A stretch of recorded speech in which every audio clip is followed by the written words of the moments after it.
今天呢，我们来打造一把无棉的机械键盘。无棉呢，顾名思义就是移除所有声音包的那些棉，包括夹心棉、轴下垫、声优垫、着作棉跟底棉。因为使用那些棉本来的目的呢，就是达到消音跟减震，可以达到修饰声音手感的效果。但与此同时，也会使键盘声音更趋于一致。有时候呢，反而会失去轴体键盘本身的特色。所以有越来越多的人呢，返璞归真，选择这种无棉的客制化配置，可以达到一种更独特的声音手感效果。现在呢，就让我们来开箱准备这次的无棉键盘吧。今夜的月光照在台中，照着我一眼红不沉默，每个头发都失眠。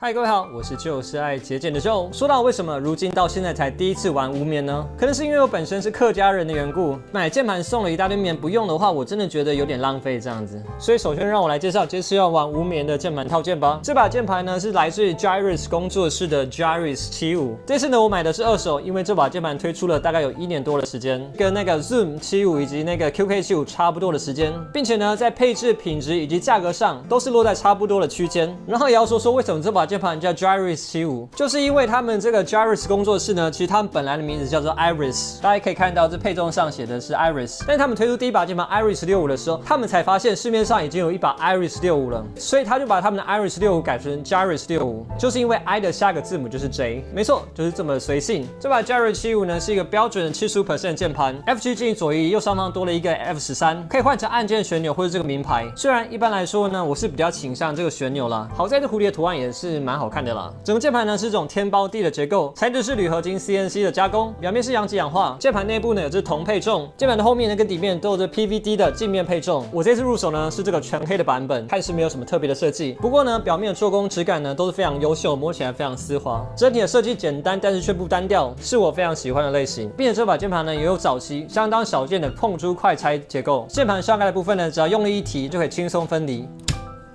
让你在键盘组装改造的时候可以更加的方便。接收完这把键盘套件之后呢，万事俱备，只欠东风，就让我们来开始进行我们键盘组装吧。开始。由于呢这次键盘组的是无棉，所以相对而言呢其实比较单纯，就只要上轴上键包就完事了。然后由于这次买的是二手，所以这个微信轴都帮你上好了。也要来跟大家介绍一下这次使用的轴体。由于这把键盘的颜色呢是全黑的，为了与之搭配呢，我也使用这全黑的轴体。不过呢这次使用轴体呢是蛮特殊的，这个轴体呢是所谓的缝合轴，英文叫 Franken Switch。就这个轴体呢，其实它的上下盖以及轴心呢都是来自于不同的轴。这个上盖呢是这个来自樱桃的黑轴，而底壳呢是来自 Vertex 的 V1， 而轴心呢是来自于 Gion， 所以轴体的3个主要塑胶件呢都是来自于完全不一样的轴。这个缝合轴所要呈现的呢，就是所谓那种樱桃黑轴的手感，有那种沙沙感觉，却有更好的顺滑度以及稳定性，并且经过我手握润滑之后呢，这个手感声音，我只能说这个感觉蛮奇特的。所以现在呢，就让我们直接把轴体上去就可以了。这次的定位板是这种单键开槽铝锭，实在太过柔软，上轴的时候其实不太方便。所以我做法呢是直接把轴体先按在这个定位板上，然后呢再一次跟 PCB 做结合。虽然说有些人会觉得单键开槽的 PCB 跟定位板不适合玩无棉，不过呢所谓的客制化键盘就是这种随心所欲，我想怎么搞就怎么搞的一种心态。Anyway， 就让我们来准备这次的内胆吧，开始。别的不说，这个全黑的轴体上这个内胆上真的是超帅气的，个人真的是非常喜爱。然后它的 gasket 呢是都黑色的细胶洞，然后是固定在这个 PCB 上，你可以选择放一个在中间，放2个在两侧，或是3个都上，可以达到不同的手感效果。由于这个键盘本身呢是单键开槽的，所以手感偏软，但是呢我也不希望它太软，所以我就把它3个都上好了。全部上好之后呢，就可以准备我们的键盘外壳了。然后这次是单模套件，所以没有电池，直接把连接线连接上，它放在我们底壳上。然后这快拆结构呢也是非常不错，相当紧致。虽然说这个做工呢似乎稍微粗糙了一点，毕竟是当初比较早使用快拆结构的套件。不过呢这品质精度呢也是相当不错，可以直接把它盖上去。然后呢我突然发现这个位置有名牌，所以不需要上这个轴。盖上你的盖头来。这个全黑的键盘呢，这个外形我真的是超爱的。接下来我把剩下的轴体上上去就差不多了。好，为了配合它全黑的主题，我这次使用的键帽就是来自于 JTK 的 WOB， 就是黑底白字的意思。如果是白底黑字的话，就是 BOW。选择这套皇家打字机的原因，就是因为既然黑的话，就给它黑到底吧。俗话说得好 ，Once you go black, you'll never go back。就让我们来上这套 JTK 的皇家打字机。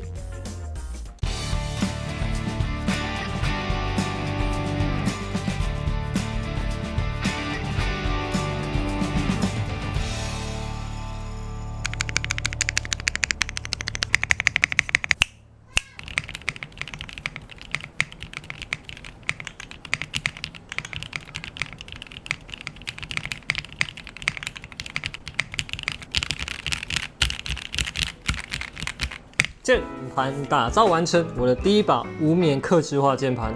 来自 Jaris Lab 的 Jaris 75，这个樱桃轴经过缝合以及手刃之后呢，传出来是这种沙滑的手感。你可以帮我擦药。好啊。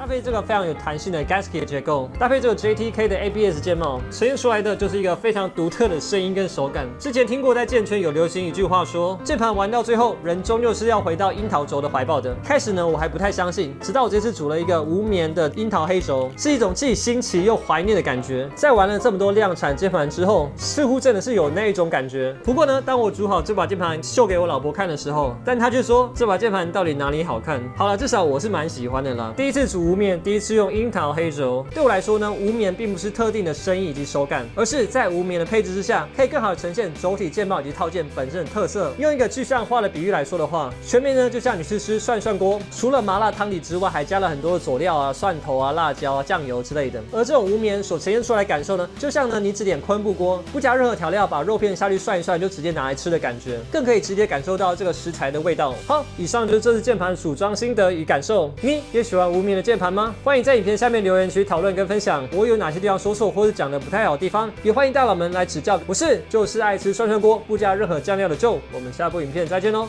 拜拜。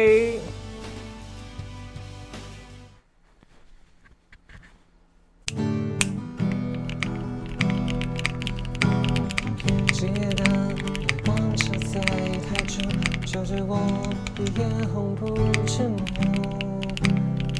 每个头发都失眠，听懂他究竟这些年是不是都和我一样，回不去昨日天美的细节，才让今天有沦陷。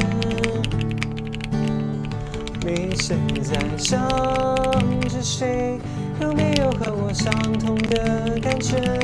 固执等着谁，却竟已无法倒退，曾经想一起飞，但却于心中盖的座花园，把你的一切都种在这个地点，却是雨。就在里面。